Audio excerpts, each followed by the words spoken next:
Muy buenas tardes a todos. Muchísimas gracias por acompañarnos en estos diálogos sobre comercio e integración en tiempos de pandemia. Espero que todos se encuentren muy bien y con salud. Sabemos que son momentos complejos.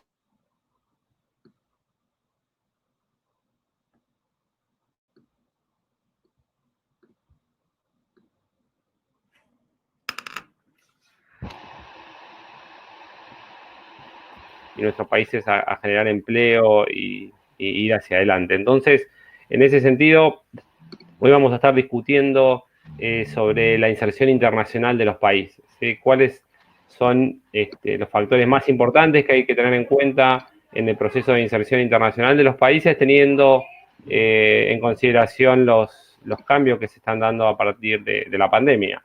En la pandemia, perdón, en el diseño de esas.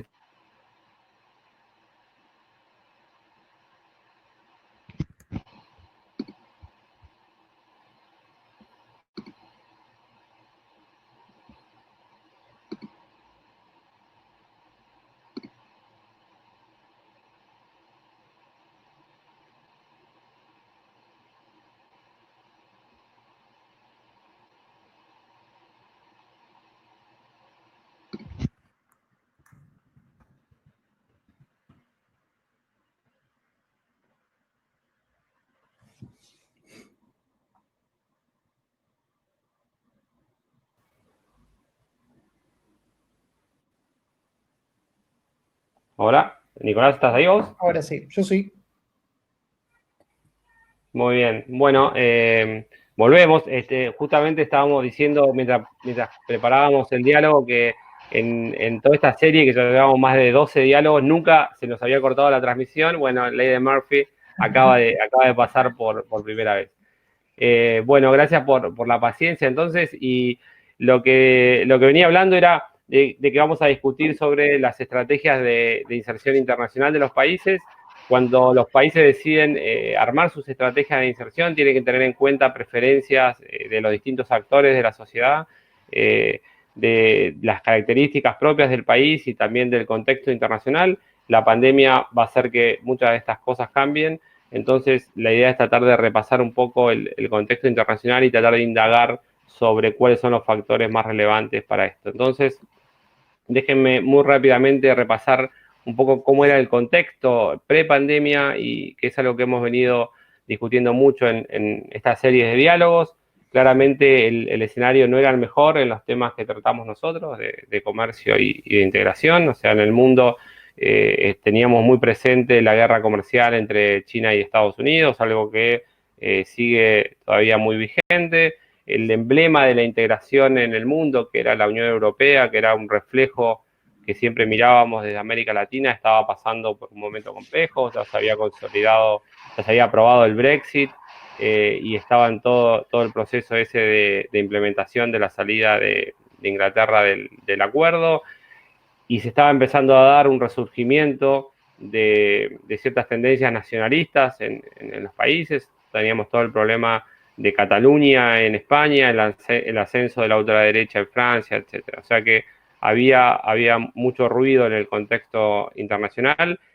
A nivel multilateral, si quiere, la organización madre de los temas comerciales, que es la Organización Mundial de Comercio, estaba pasando por un momento muy complejo. El organismo de solución de controversias estaba y sigue estando inactivo. O sea que el sistema de reglas multilaterales para el comercio también estaba en una situación compleja. En América Latina la situación no era mucho mejor.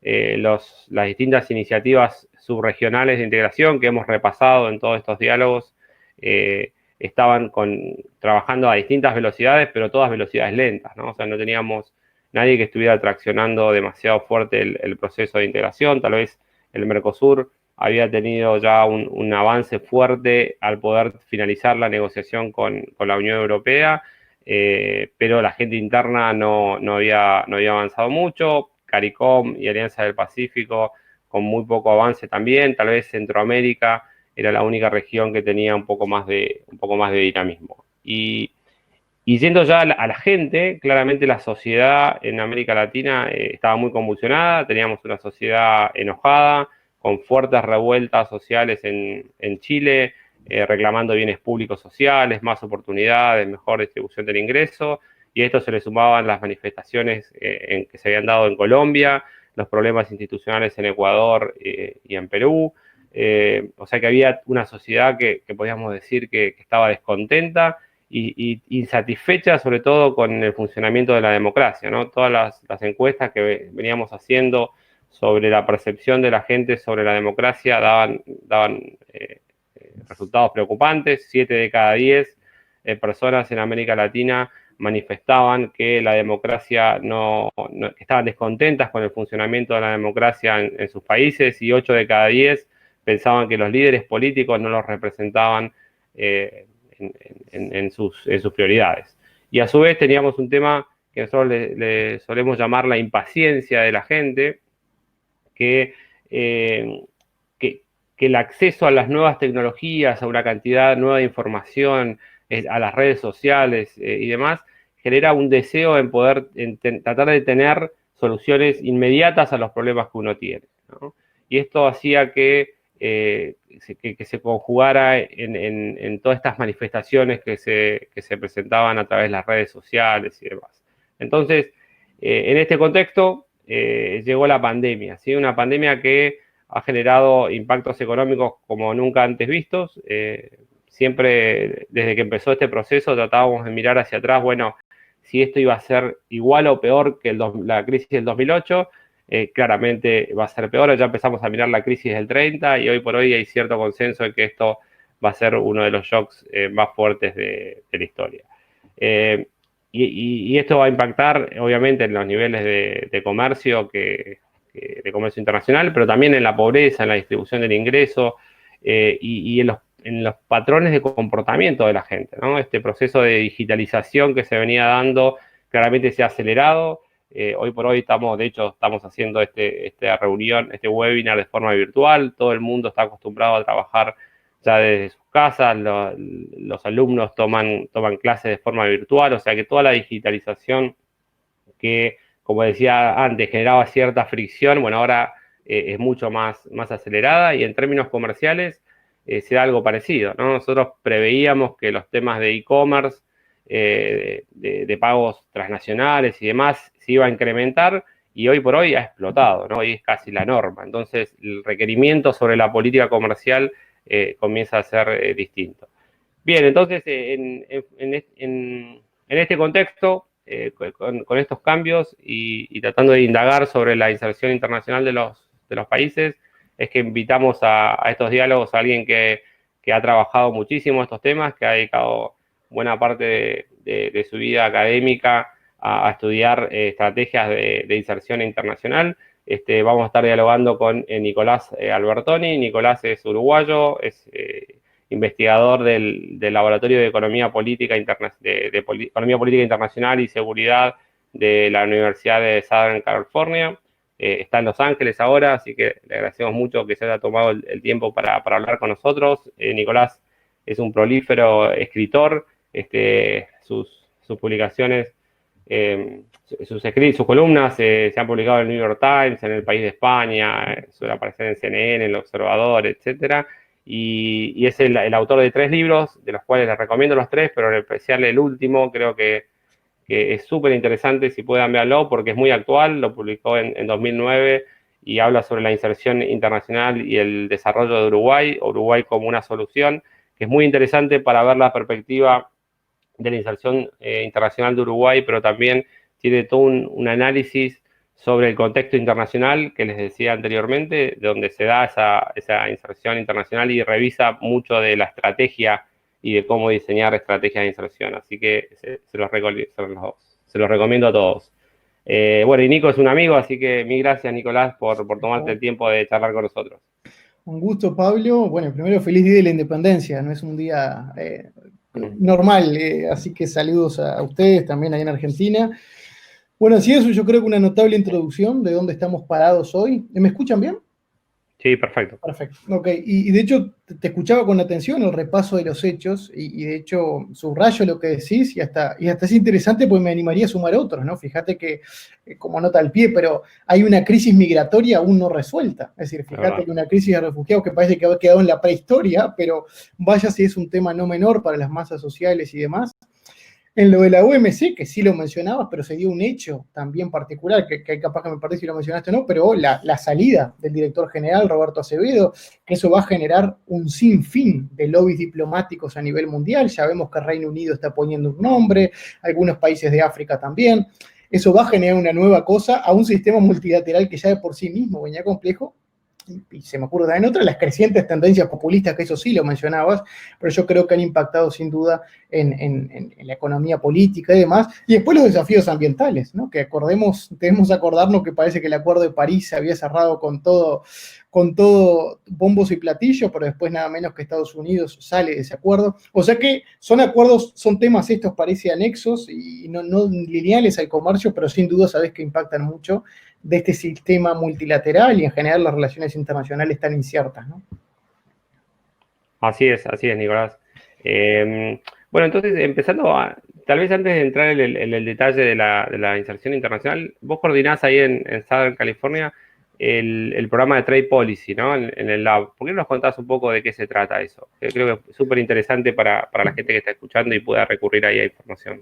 Sí, más que nada la experiencia de los labs en ciencias sociales, que de hecho los laboratorios a veces parece que estuvieran como asignados a las ciencias duras, ¿no? La típica mesa de laboratorios, tubos de ensayos, y eso es lo que nuestro concepto de laboratorio.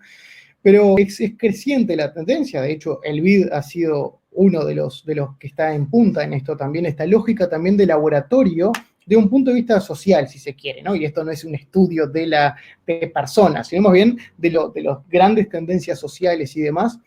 Y me meto ahora en lo que hacemos de Trade Policy, pero en general, que yo creo que puede ser un aporte, lo interesante de las lógicas de labs, al menos en el mundo más académico, es lo que le llamamos la transversalidad en cruz. Es transversalidad generacional, o sea que en los proyectos normalmente siempre hay un profesor tradicional, senior, normalmente un graduate student o alguien que está empezando en la academia, y después hay chicos de grado, ¿no? Es decir, entonces esa transversalidad, que en ese caso es vertical, es parte de esa mesa de laboratorio en la que estamos por proyectos, y después horizontal, que esto sí es algo nuevo y quizá más relacionado a los laboratorios, de que no se tienden a analizar los temas en cápsulas, ¿no? Tipo, bueno, el economista analizando esto, el internacionalista analizando esto, sino que normalmente cuando se presentan temas, tratamos de que existe una horizontalidad temática. Obviamente que no estamos forzando a que todos estén en todos los proyectos, pero sí en la explicación de las hipótesis y argumentos siempre hay una cosa que le llamamos acá filtro CEP, ¿no? Que es en tratar de que los proyectos y las hipótesis que se plantean sean socialmente útiles, económicamente rentables y políticamente realizables, ¿no? Es una trilogía que difícilmente solo un economista, solo un internacionalista o solo un sociólogo van a entenderla por sí mismos. Es necesario la interacción de diferentes, de hecho yo hablo mucho con economistas, hablo mucho con gente más de la administración de empresas para contrastar los argumentos, y esta lógica de filtro CEP, que no es nada nuevo, pero por lo menos me parece interesante cuando queremos hablar de la teoría de la política pública, es lo que está empezando a distinguir este trabajo de Labs. Siendo concreto, Pablo, el trabajo que hacemos, que de hecho de ahí estoy trabajando mi tesis doctoral, desde el laboratorio, estamos básicamente siguiendo lo que han sido estas nuevas tendencias proteccionistas, principalmente originadas después de la crisis del 2008. Porque fíjate que se va a dar algo interesante en este contexto que vivimos, es que estamos en un proceso de terminando de entender las lógicas proteccionistas y del comercio en general de 2008 a la fecha, que mucho habían cambiado. Toda la retórica de la elección y del Estados Unidos actual es originado en gran parte en esa crisis y en lo que vino después, básicamente. Y estamos terminando de entender esos factores, ¿no? Que a veces no es solo ver los flujos y las medidas proteccionistas, sino las características, cómo los actores se comportaron, y cae esta pandemia, ¿no? Entonces, es bueno también poner foco de dónde estábamos parados el día antes. Los expertos en prospectiva dicen que uno de los secretos a veces para hacer prospectiva es que en contextos de incertidumbre es que todo el mundo empieza a mirar adelante, trata de explicar el futuro. Dice, no, esperen, concentrémonos no en ser especialistas, qué pasaba el día antes de la crisis, ¿no? Es decir, los minutos antes de la pandemia, cuál era esa foto del mundo. Entonces, por ponerlo en práctica, de hecho lo que estoy estudiando es básicamente lo que han sido esas tendencias proteccionistas en las últimas décadas, y algo más minucioso en lo que no me voy a extender porque es muy microorganismo, vamos a decir, de comercio, pero es cómo este mundo interconectado, a través de cadenas globales de valor y acuerdos comerciales, también tiene una doble cara en estas tendencias de gran incertidumbre, en los que los países naturalmente tienden a proteger. Lo sabemos por razones históricas, que los países tienden a proteger sus economías domésticas en estos contextos, o sea que sube el proteccionismo. Y el estar interconectados termina siendo un arma de doble filo en estos casos, porque cuanto más interconectados, sabemos esto por la literatura, normalmente más comerciamos entre las partes que son parte de esos acuerdos, y tiende a haber un proteccionismo y una retaliación directa entre partes de un mismo bloque muchas veces, y es un proteccionismo, que de hecho es en lo que se basa mi tesis doctoral, que esperemos está en la recta final, es un proteccionismo poco transparente, proteccionismo muy poco transparente, difícil de medir. Entonces, básicamente, a grandes rasgos, esto podría ser una charla en sí misma, pero lo que estoy haciendo es modelando de cómo ver de entender que esta interconexión puede tener una cara negativa también. En eso no digo nada nuevo, es algo que más o menos lo intuimos, pero sí medir el impacto a nivel sectorial y a nivel de países. Y en eso estamos, con nuevos datos, a veces también escarbar en crear también nueva data de acuerdo a los datos de aduana, pero tratando de medir un poco ese proteccionismo no transparente, que es básicamente el no arancelario, en esta interconexión. Pero bueno, en fin, puede a veces resultar confuso para alguien como vos que lo sigue del día a día, obviamente no es confuso, pero para la audiencia en general es eso. Lo que estamos analizando es el riesgo del proteccionismo en los contextos de alta interconexión mundial como la que vivimos hoy. No, súper claro, Nicolás, y súper interesante. Primero, el tema que decías de poder tener approach multisectoriales, o sea, con distintas especialidades de gente, y sobre todo esta cuestión intergeneracional me parece clave, ¿no? Muchas veces me pasa ahora que ya uno se va poniendo viejo, que trata de entender las nuevas tendencias, las nuevas cosas que la gente joven, cómo interpretan las redes sociales, la forma de comunicarse y demás, y claramente es clave poder tener en los equipos gente de distintas edades, ¿no? Porque piensan distinto, tienen una forma distinta de acercarse a los problemas, etcétera. Eso creo que es súper importante, y ni hablar a nivel de las capacidades de la gente, o sea, de las capacidades temáticas. Sí, de hecho que es una metodología interesante, que a veces es la transversalidad en cruz, que es más, invito, de hecho ustedes lo hacen bastante en el banco en general, pero invito a veces también a que se explore, ¿no? Porque a veces solo se ve generacionalmente como apoyos para determinada investigación. Pero ese ponerlo al mismo nivel de confrontación de hipótesis es un ejercicio bien interesante.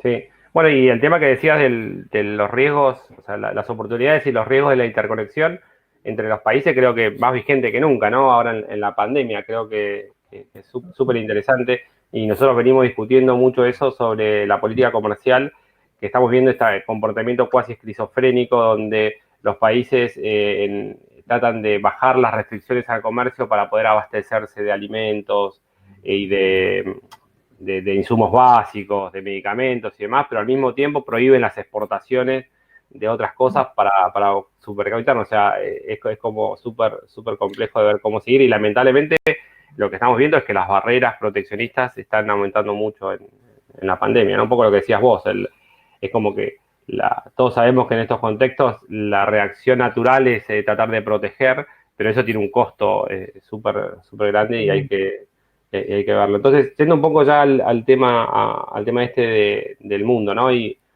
vos que venís viendo la foto de 2008 hacia adelante, analizando la pandemia, ¿cómo ves el escenario hacia adelante, ¿no? En términos, si querés, vamos de lo general a lo particular, ¿no? En términos globales, cómo van a ser las relaciones internacionales post pandemia, y sobre todo el tema del regionalismo, ¿no? ¿Qué rol le ves al regionalismo en ese contexto? Sí, de hecho, yo creo, me afilio también a tu introducción ahí, Pablo, porque de hecho en estos contextos de crisis extremas, no es la primera vez obviamente que le pasa al mundo, pero sin duda esto fue en una hiperconexión que existe en el mundo, globalización, cadenas globales de valor, etcétera, ha sido choqueante para todos, ¿no? Es decir, fíjate que el ejemplo de las cadenas globales de valor es la evidencia directa de que el mundo no se imaginaba esto. Es decir, nadie imaginaba en un mundo que está interconectado y que necesita de que A le mande el bien intermedio a B para terminar de producirlo, de que el mundo se iba a parar en un momento, ¿no? Entonces es una evidencia de que no estábamos preparados para esto física.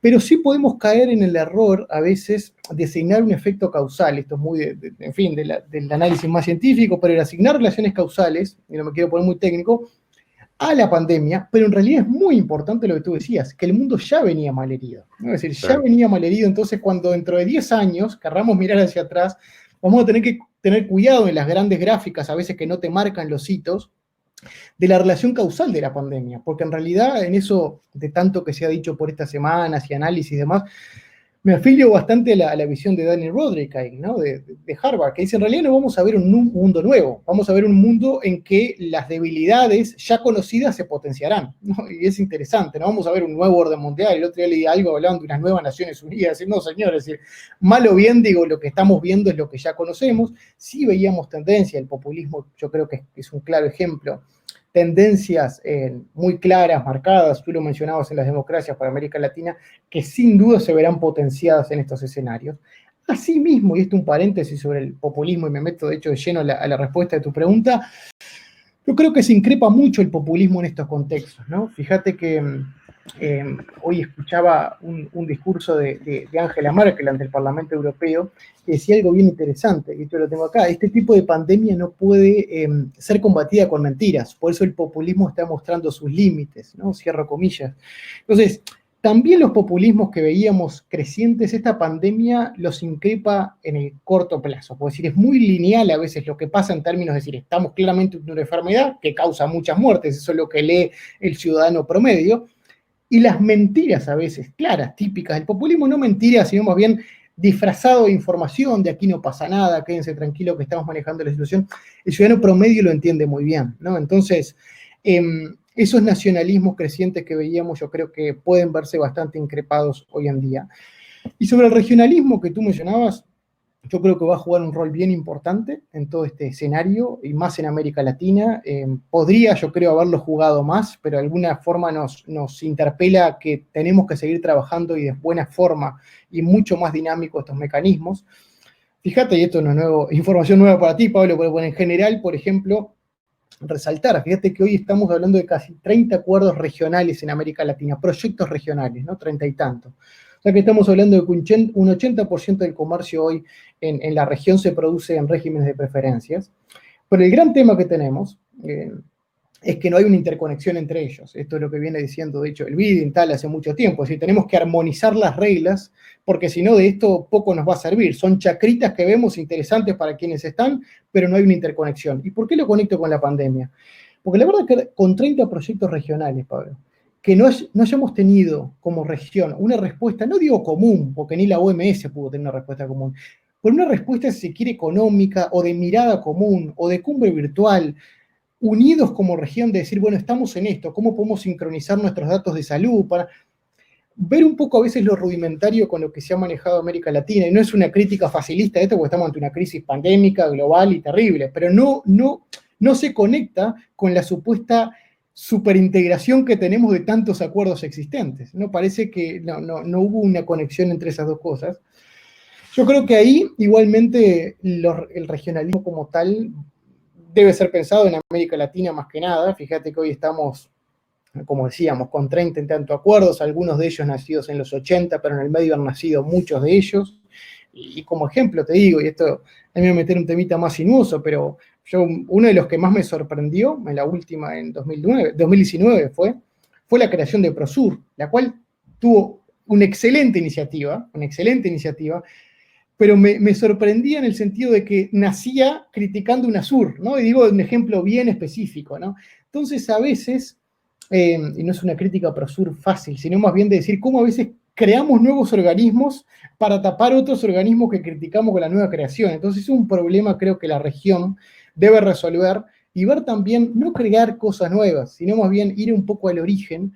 Y no digo, a veces se critica fácilmente, por ejemplo, al ADI, que parece que fuera prehistoria, pero de alguna forma tenemos un compromiso legal con un tiempo de integración como el ADI, como un formato de integración donde están muchos de nuestros acuerdos formalmente establecidos ahí. Fíjate que el Mercosur tiene su genética en un ACE 18, un acuerdo de complementación económica en el marco de ALADI, y son espacios en los que decir, bueno, en esto no es una defensa del ADI, pero ¿por qué no empezar a aprovechar y dinamizar lo que ya tenemos hecho, ¿no? Repito, no intento descubrir la pólvora en esto ni decir nada nuevo, sino resaltar que en este contexto de pandemia me parece una reflexión más que válida, porque quedó en evidencia que lejos estamos de respuestas comunes a las crisis. Está muy claro, Nicolás. Ahí, a ver, les recuerdo a la gente que nos puede mandar sus preguntas por el chat. Hay varias de esas, y antes de pasar al nivel más de factores específicos para la inserción internacional, quería insistirte un poco en el tema regional, sobre todo porque hay varias preguntas sobre esto. A ver, primero el tema de Prosur. La verdad que nosotros estamos trabajando mucho en la iniciativa de Prosur, como en todas, digamos, desde Nintal apoyamos un montón de iniciativas, y creo que lo que planteaste es algo que preocupó a la iniciativa desde un inicio, ¿no? O sea, esta idea de que no se vea, un poco como vos lo decías, ¿no? O sea, como que lo hicimos para ir en contra de UNASUR, sino por el contrario, tomar todo el acervo de UNASUR y hacer que eso funcione.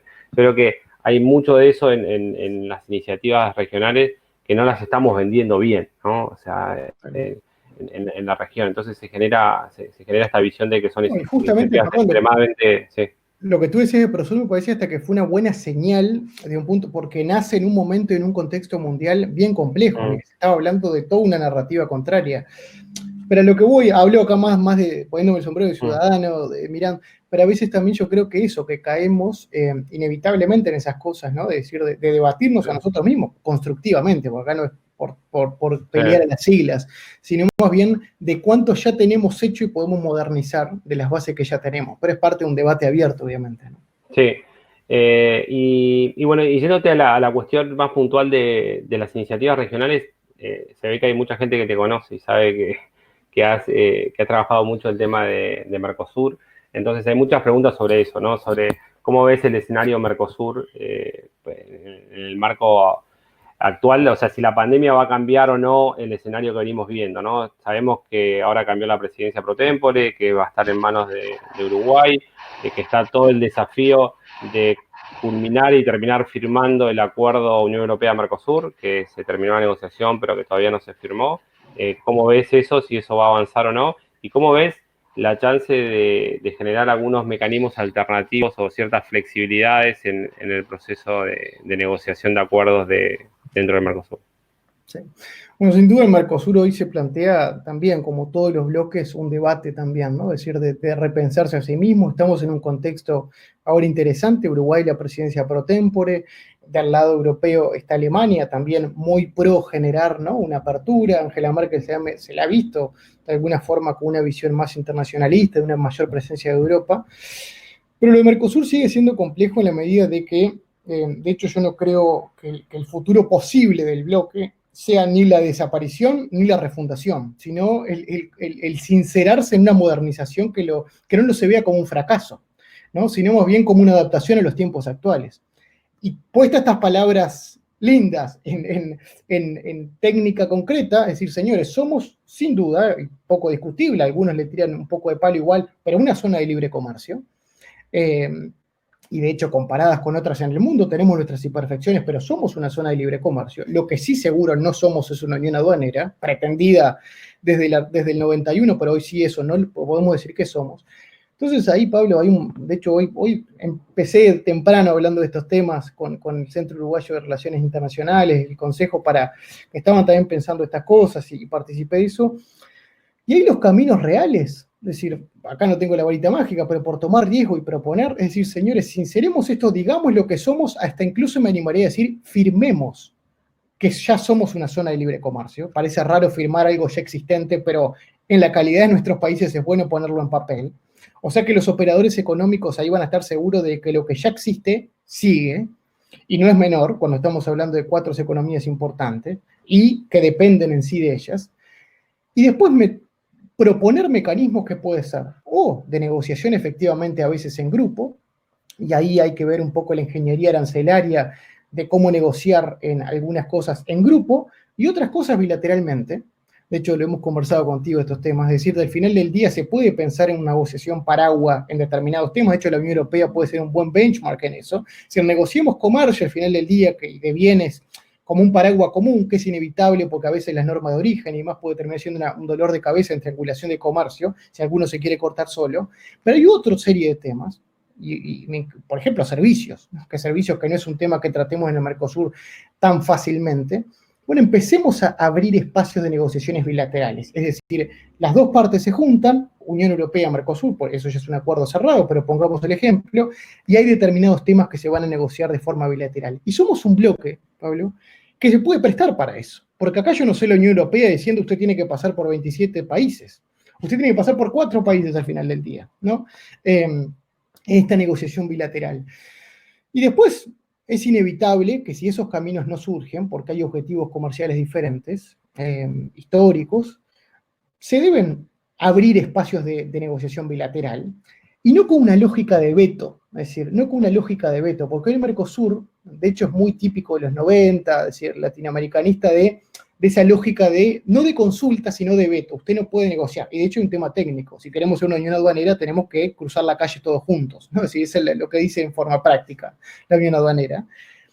Pero yo creo que si mañana viene Corea del Sur, como ha pasado, y quiere negociar un acuerdo con uno de los países, y quizá otro de los países no se siente a buen tiempo para hacerlo, perfectamente el país que ha sido invitado, si se quiere bilateralmente, podría informar a una presidencia pro tempore, dar un tiempo de 6 meses al resto, para si se quieren sumar a la negociación. Pero acá no es les pregunto si puedo o no, sino más bien les aviso que voy a negociar. Repito, estos no son los caminos A, sino más bien cuando el camino A, que es negociar en conjunto a diferentes tiempos, no se generan. Porque obviamente economías como Uruguay y Paraguay se les va la vida en las negociaciones de este tipo. Cuanto más abierto, mejores. Pero yo no le puedo pedir lo mismo a Argentina y Brasil, que a veces en los foros internacionales están a dos puntas, defendiendo los derechos, los lobbies industriales y los lobbies agrícolas, porque de alguna forma han evolucionado o involucionado en algunas cosas, pero han jugado, en el caso de Brasil, con una lógica tan industrial como a veces agropecuaria, una lógica que a Uruguay ni la piensa, porque Uruguay es cuanto más apertura, teóricamente, por nuestra escala económica, mucho mejor. Entonces no vamos a pretender que de acá a 30 años haya objetivos comunes. Pero no me quiero enfrascar con el tema Mercosur, que sabés que me interesa, pero yo creo que es el debate y el tipo de debate que yo creo que podría estar sobre la mesa en esta presidencia pro tempore, que es la presidencia pro tempore de la pandemia, de salir todos juntos, de una Alemania alineada con nosotros, de una firma con la Unión Europea, que recordemos un acuerdo concluido, pero aún no firmado, detalle no menor. Y bueno, yo creo que pueden ser este tipo de debates, no digo realistas, porque parecía autorreferencial, pero de alguna forma con ideas concretas sobre la mesa, que algún país pueda proponer y tener espalda para decir, acá propongo un plan de ruta, péguenle, pero este es un plan de ruta para pensarlo juntos, ¿no?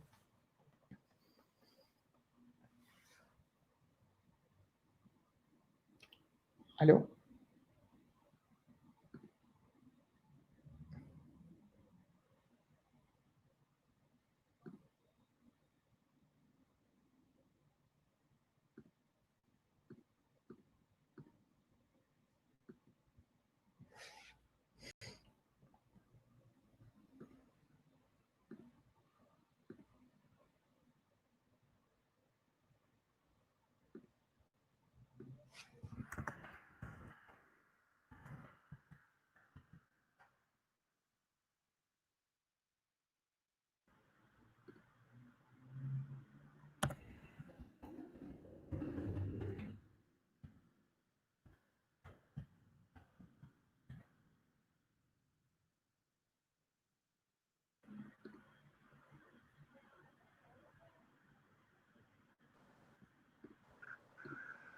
Hola, Nicolás, ¿me escuchás? Sí, perfecto. Bueno, que definitivamente Estamos mal ley de heridos Murphy, hoy. estamos mal heridos. Pero bueno, ahí cambié al teléfono, espero que ahora funcione bien. Bueno, Nico, estaba súper claro lo que venías diciendo del Mercosur. Ahora, esta idea de poder flexibilizar, ¿no? O sea, el proceso y demás, ¿cómo lo ves políticamente? ¿Le ves viabilidad política a eso en el actual contexto? Sí, sin duda que efectivamente ya sé por dónde vamos, ¿no? Es decir, de que son temas complejos, pero al final del día, fíjate que yo parto el argumento diciendo seamos conscientes de firmar y establecer y solidificar lo que ya existe. O sea que hay nada nuevo. Es decir, si mañana alguien se pone a complicar, es decir, señor, usted al final del día le estamos haciendo firmar esto, o generar un nuevo branding, si se quiere, por una formalidad, pero usted ya se comprometió a esto. O sea que el piso está hecho. Que recordemos, Pablo, y con tu experiencia lo sabés, que llegar a ese piso del que llegamos ya es muy válido. Bueno, después de 30 años, si nos llegamos por lo menos a este piso, sería una locura, pero ya hay un piso interesante, sin duda, en el Mercosur. Entonces, todo lo de ahí hacia arriba es, primero, dejando en claro que ese piso de zona de libre comercio existe. Y hoy en día, yo te admito, cuando uno ve o habla con operadores hoy más policymakers que están en el terreno, sin duda hay una sinergia. También vivimos un contexto de pandemia, o sea que me refiero por lo menos a los días antes de la pandemia, pero hay una sinergia de querer dinamizar el bloque a diferentes tiempos. Obviamente, Argentina está teniendo una visión, quizá hoy muy diferente a la que veníamos viendo hace un tiempo atrás, pero vemos un Brasil alineado, vemos un Paraguay muy alineado. Entonces, ya por lo menos 3 de 4 están bastante alineados en esta lógica de dinamización. El gran problema, y con esto concluyo esta parte, es decir, es que no han habido propuestas nadie tomó riesgo de alguna forma, ¿no? Es decir, y de hecho los pocos que lo han hecho, y organismos internacionales como el BID lo ha hecho, obviamente, de poner ideas sobre la mesa, pero ¿cuántas de esas son el debate a veces político? Pero yo creo que en cuanto a la primera apertura política, hay un escenario bien interesante. Obviamente que Argentina, y seamos, esto es un dato objetivo, lo que uno ve, la narrativa además, no parecería totalmente alineada quizá con lo que estamos diciendo, pero sí un Brasil, sí un Paraguay y sí un Uruguay. Entonces, por lo menos hay un espacio para dialogar, que no siempre se dio esto, porque recordemos cuando a veces Brasil no estaba alineado, y Argentina tampoco, que estaremos hablando de esto, pero por lo menos un Brasil de sobremanera alineado en esto. Me parece que por lo menos interesante para poner propuestas sobre la mesa y empezar a tomar riesgo, ¿no? Ok, interesante. Te pongo un poco la discusión hacia lo que hablábamos al principio, ¿no? Los cambios que se pueden dar,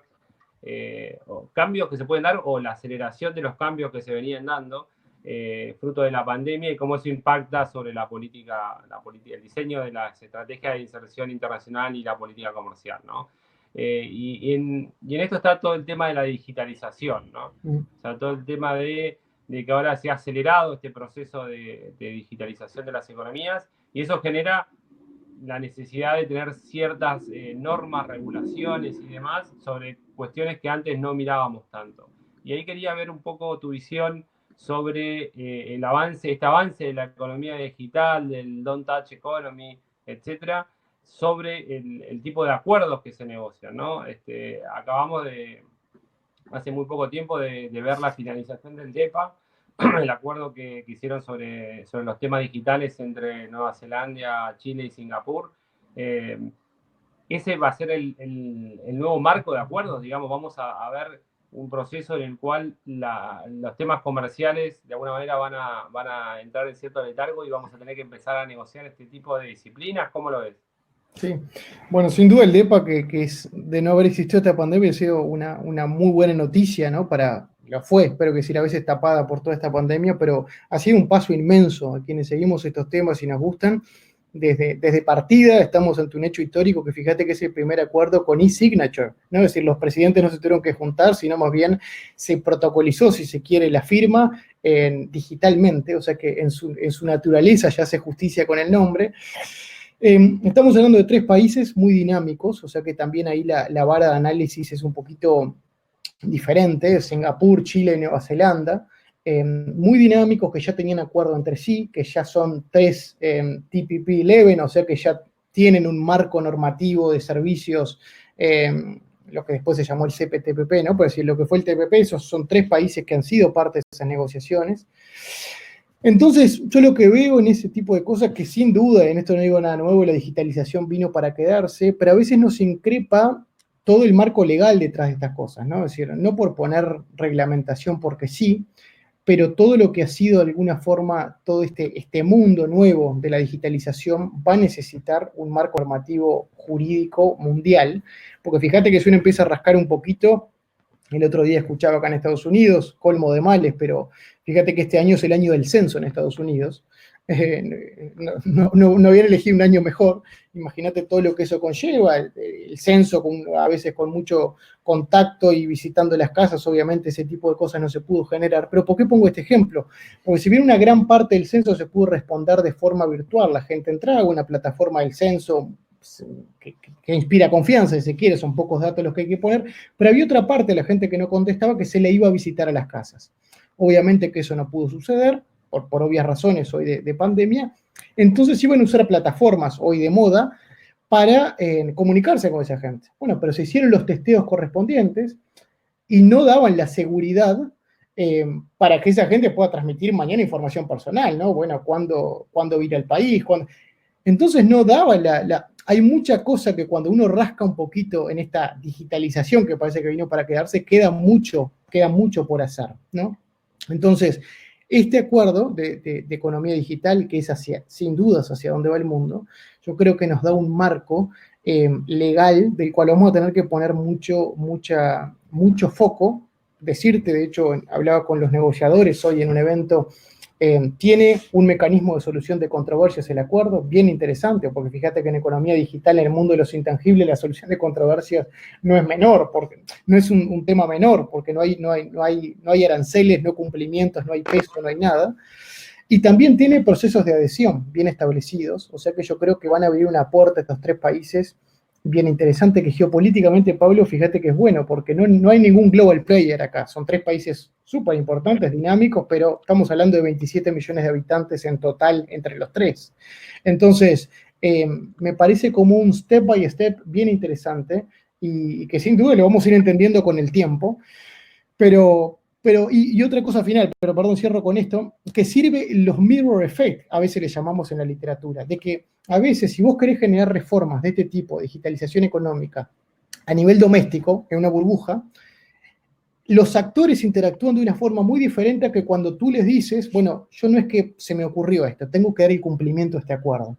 Entonces, ese efecto espejo que surge a veces de los acuerdos comerciales es bien interesante, y en esto vale oro, porque generar procesos de reforma, digitalización económica, con todo lo que eso implica, que hay gente que tiene que rearmar su carrera, repensarse muchos roles que cambian, no es un dato menor ponerlo ya como una sana excusa que a veces tienen los policy makers, válida, decir, señores, esto es parte de una tendencia que debemos cumplir, ¿no? Sí, súper interesante y concuerdo contigo, ¿no? Yo creo que este tema del DEPA es un antes y un después, ¿no? O sea, ¿no? Y fija, de alguna manera, fija reglas para que avancemos de acá hacia adelante. Así que creo que es muy importante que todos los países de la región lo internalicen y lo miren para ir hacia adelante.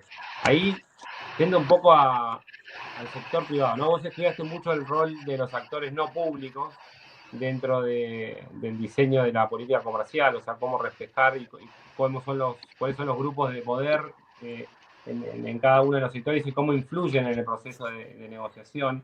¿Cómo lo ves actualmente, no? O sea, ¿cómo ves que esto puede llegar a influenciar en el proceso de negociación hacia adelante, teniendo en cuenta la parte, por un lado, creo que está acoplando.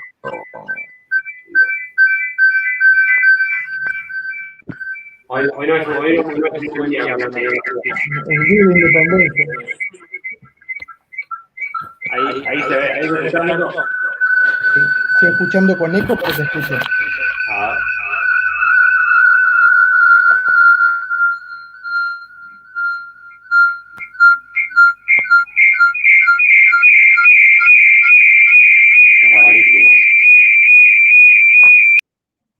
Ahí creo que mejoró. Perfecto, sí. Sé que estaban los dos conectados.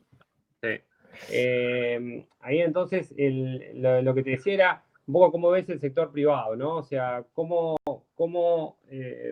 post pandemia, claramente para que el sector privado pueda llevar su visión hacia la mesa de negociaciones, ¿qué crees que va a cambiar post pandemia, ¿no? O sea, ¿lo ves un sector privado que está preparado para eso, que tiene las capacidades, sobre todo para internalizar estos nuevos temas, ¿no? Como los temas de economía digital que hablábamos recién?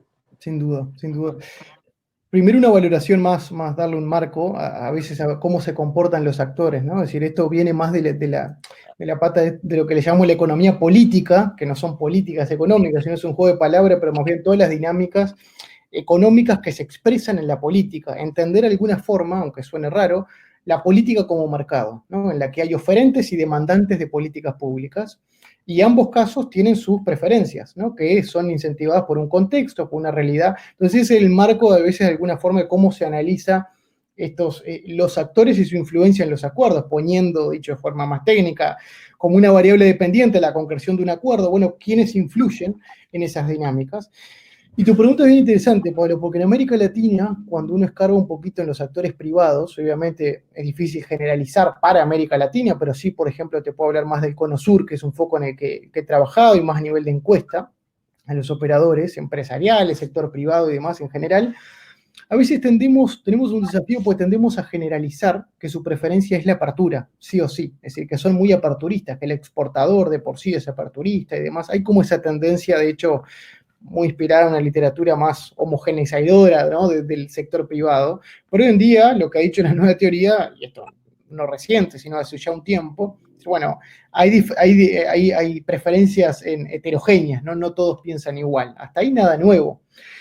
Pero fíjate que cuando uno escarba un poquito más y ve de cómo están operando, por ejemplo, en este contexto, hay visiones muy diferentes, ¿no? Es decir, no concretamente en la pandemia, pero por ejemplo, un trabajo que terminó hace muy poquito, una encuesta en Uruguay, era el sector exportador, de hecho, bastante representativo en la encuesta del sector exportador. Hay una diversidad muy, muy grande en su visión de apertura y de trabajo en conjunto para la apertura y el lobby para la apertura. Que hoy yo creo que se puede expresar de alguna forma en el lobby positivo. De hecho, en Estados Unidos es más normal hablar de lobby, en América Latina es raro, pero es decir, es el lobby positivo que existe para de alguna forma tener cierta unidad, concreción para salidas comunes.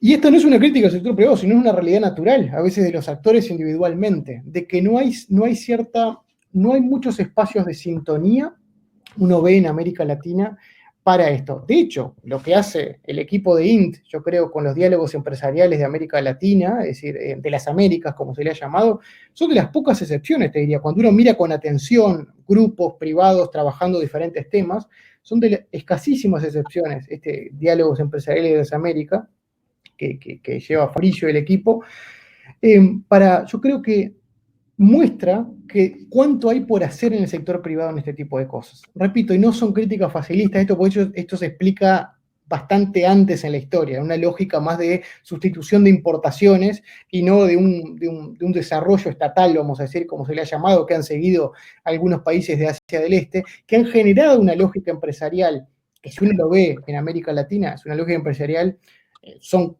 Podemos hablar de familias en muchos casos, no hay una diversidad muy grande hoy con las pymes y grupos, pero las grandes empresas más o menos son los mismos nombres por hace muchos años. Entonces puede pasar de que hay esa cosa de generación en generación, y lo concreto es que la lógica de internacional, cuando hablamos, en realidad es más regionalista. Es decir, la visión de internacionalización que tienen las empresas, cuando uno le pregunta, es más hacia la región, porque cuando uno le establece un poquito más de la región y le establece datos concretos de posible competencia con países de Asia, y no te hablo de China, ya ahí las respuestas son diferentes. Te dicen, no, yo no sé si quiero cerrar un TLC mañana con países de Asia, ¿no? Y repito, no hablo de China solamente, que es un monstruo, sino más bien de economías más medianas, ¿no? Yo creo que se va a posicionar, hay un sector privado sin duda muy bueno en América Latina, lo que han sido las multilatinas y demás, que ha sido un buen tema en las últimas décadas, pero lo que sí falta desde una humilde visión, y yo creo que el BID también, vaya si se ha trabajado en esto, es cómo unir esos lobbies, ¿no? Es decir, repito, el lobby positivo, acá no hablo de un lobby a la latinoamericana, sino viendo una visión más teórica americana de Estados Unidos, decir, bueno, cómo se juntan en espacios para tratar de llevar esto a políticas reales, que no es común en otras regiones. Y cierro con este ejemplo sobre este tema. Fíjate que hace unos días, invita a una charla como la que estamos teniendo, un grupo de empresarios alemanes que estaban defendiendo el acuerdo Unión Europea-Mercosur. Es decir, que parte de lo que querían es la parte positiva del acuerdo, obviamente resaltar que tiene pero era en defensa del acuerdo. Cosa que a veces es muy difícil ver en América Latina, ¿no? Repito, obviamente no es que se pongan en contra del acuerdo, pero una unicidad, una institucionalidad para la defensa de la apertura, que es un instrumento un poquito que entre tantos debates que tenemos, es un instrumento que todavía falta en nuestra región, explicado, repito, por razones más históricas, pero que es un debe que a veces tenemos, ¿no? Interesante, Nicolás, porque nosotros hicimos un trabajo donde tratamos de ver cómo se comunicó el acuerdo Unión Europea-Mercosur, ¿no? O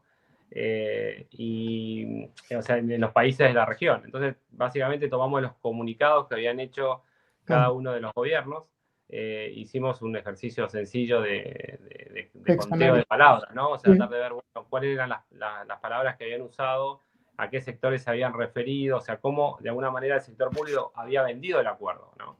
Y uno lo que veía era que, por una diferencia atroz, todo el comunicado era defensivo, ¿sí? O sea, todo el comunicado era enfocado en, bueno, en realidad no cedimos tanto, sino que en realidad ganamos algunas cuotas, pero tampoco abrimos tal o cual mercado, etcétera. Y nadie puso sobre la mesa la parte más ofensiva, que era que ibas a tener acceso a más productos más baratos y que ibas a tener una ganancia en lo que llamamos el excedente del consumidor, los economistas, ¿no? Todo el mundo lo vendía de una forma más como reactiva, pensando en el lobby proteccionista y no pensando en lo que decís vos, ¿no? Tal cual. Sí. Más ofensiva. Entonces, un poco, para ir terminando, Nico, que ya te sacamos casi una hora, quería tu visión sobre este tema, ¿no? O sea, hace menos de un año tuvimos un evento en Uruguay donde también nos acompañaste y planteabas esta idea de que cuando uno revisa la literatura y la experiencia internacional y demás, uno lo que termina viendo siempre es que claramente el comercio tiene un montón de beneficios positivos, pero sin embargo, cuando uno lo plantea, está todo el tiempo defendiéndolo, ¿no? Cuesta muchísimo explicar por qué y las distintas configuraciones, ya sea de lobbies o de preferencia de los países, los gobiernos, es como que es mucho mejor vender como que es un problema más que una solución, ¿no? Tal cual. ¿Cómo lo ves vos que has trabajado mucho esto y que sos un militante de la apertura comercial? Sí. ¿Qué tipo de recomendaciones le darías a aquel que quiere entrar en este tema y quiere ayudar desde el public policy a posicionarlo? Sí, y de hecho es un punto interesante lo que decís, como parte de tu pregunta, que en esta a veces militancia no es de la apertura porque no es lo que estabas diciendo, que de la apertura porque sí, sino más bien de pongamos sobre la mesa evidencia, porque de hecho han habido acuerdos de libre comercio que no tuvieron buenos resultados, es decir, y han habido otros que tuvieron muy buenos resultados. El tema es poner, porque al final del día termina siendo un debate entre buenos y malos, ¿no? Capitalistas o socialistas. No, señores, esto es un debate de evidencia, es decir, bueno, ¿cuáles son sus demandas, cuál es su oferta y hasta dónde podemos llegar?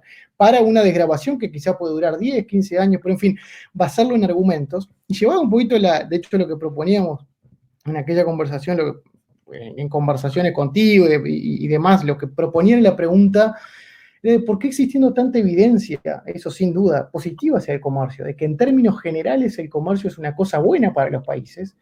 Porque hay muy pocos que lo toman como una causa a defender, ¿no? Esa como la pregunta más jocosa.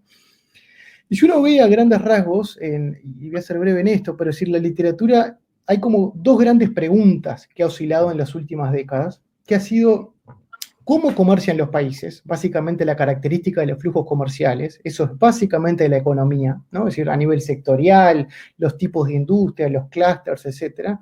Y después, más de la ciencia política y las relaciones internacionales, es ¿por qué protegen los países? Si es que es supuestamente bueno el comercio, es bueno el comercio, ¿por qué protegen los países?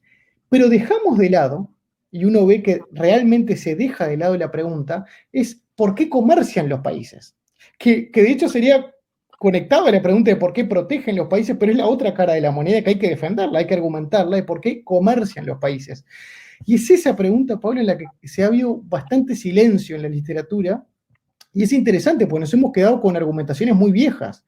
Los países comercian al final del día por mayor complementariedad entre uno y otro, ¿no? Es decir, porque alguno tiene lo que el otro no tiene, a grandes rasgos, que era la visión básicamente pre-Bretton Woods y demás, ¿no? Del comercio. Dicho de forma práctica y llana, yo creo que a veces lo que debemos cuidarnos nosotros que estamos en estos debates es en no atribuir demasiado valor al comercio sobredimensionarlo, ¿no? Es decir, de hecho tú has sido un defensor de esto también, de que a veces decimos más comercio, más desarrollo, ¿no? Una cosa es que el comercio sea positivo, y lo sabemos y lo defendemos, Pero más comercio no siempre va a ser más desarrollo si no hay instituciones en el medio, si no hay un enforcement en el medio. Y a veces tendemos en afirmaciones grandilocuentes, en general, y acá nadie puede tirar la primera piedra, en atribuir demasiado valor al comercio sin darnos cuenta de que en el medio de esa relación causal, si se quiere, hay muchas cosas que también debemos defender. Y por ejemplo, las instituciones son una de ellas. De hecho, mi amigo Andrés Rebolledo de Chile siempre dice que el comercio hay que insistir en que es un medio, no un fin, ¿no? Es decir, y es bien interesante eso también como generacionalmente, porque a veces al haber tenido poca evidencia en las últimas décadas de por qué comercian los países, nos hemos ido al otro lado también. Y el por qué comercian hoy se ve en una diversidad de temas. ¿Por qué firman acuerdos comerciales? Ya no es por aranceles únicamente. En los acuerdos tenemos temas de género, de ni hablar de pymes, de medio ambiente. De hecho, a veces ese es otro debate de por qué se le ha dado tanto para negociar los acuerdos comerciales, pero es uno de los pocos espacios en la vida de los países en que se sientan dos partes a negociar activamente. Entonces se le ha puesto mucha cosa ahí. Ha tenido sus pros y sus contras. Entonces hoy comercian por mucho más de lo que a veces nos imaginamos, ¿no? Entonces va por ahí la reflexión. Yo creo que también desde un punto de vista generacional, si se quiere, es que sea una defensa pero basada en evidencia, ¿no? Es decir, basada en evidencia y tener la valentía de que cuando las cosas vemos, por ejemplo, te lo digo con apertura, yo soy de los que digo que a veces, en Uruguay, por ejemplo, en mi país se debate mucho, negociemos con China, acuerdo. Bueno, señores, capaz que tenemos que empezar un step by step y tener más cuerpo negociador antes que ponernos como contraparte a China, como primer acuerdo bilateral, si Mercosur mañana nos deja hacer algo. Entonces, pongamos un poquito más de evidencia para tanto defender como poner paños un poco más tibios a esas defensas a veces grandilocuentes al comercio y ponerle cierto contexto para un mejor debate. Muy bien, buenísimo, Nicolás. Un placer, como siempre, hablar contigo. Le agradezco muchísimo a la gente la paciencia por haberse quedado hasta esta hora, la paciencia que nos tuvo con los problemas de conexión. Hay más de 200 personas conectadas y muchísimas gracias por todos los comentarios. Hay mucha gente que ha mandado muchas preguntas y sobre todo comentarios, muchos hablando sobre el tema del sector privado. Hay gente que nos recordaba, de hecho, Areli Sánchez de México, que me decía que ella es miembro del American Business Dialogue que tú decías, y que claro, que hay algunas iniciativas como la Alianza del Pacífico y el proyecto de Mesoamérica, donde sí se generó esta dinámica más participativa del sector privado, de buen punto. Y bueno, la idea es, bueno, ver cómo podemos ir empujando estos temas. Y me quedo, Nico, con lo último que decías, ¿no? Esta idea de hablar con la evidencia. Yo creo que es claro y clave para poder trabajar estos temas, ver los números, hacer estudios de impacto, poder discutir sobre bases sólidas. Creo que es lo mejor para poder diseñar la mejor estrategia de inserción internacional, que como decías tú, no es solo que más comercio te va a generar más desarrollo, sino que es un conjunto de cosas y claramente la estrategia de inserción internacional es parte de eso. Así que, Nicolás, mil gracias por el tiempo, y espero que vayan bien las cosas ahí en Los Ángeles. Sin duda. Bueno, seguimos en contacto, Pablo, y gracias a ustedes por el espacio, y yo creo que aporta este tipo de debate para, bueno, seguir construyendo entre todos argumentos. Bárbaro, mil gracias, Nicolás, y gracias a todos. Nos vemos el próximo jueves. Saludos.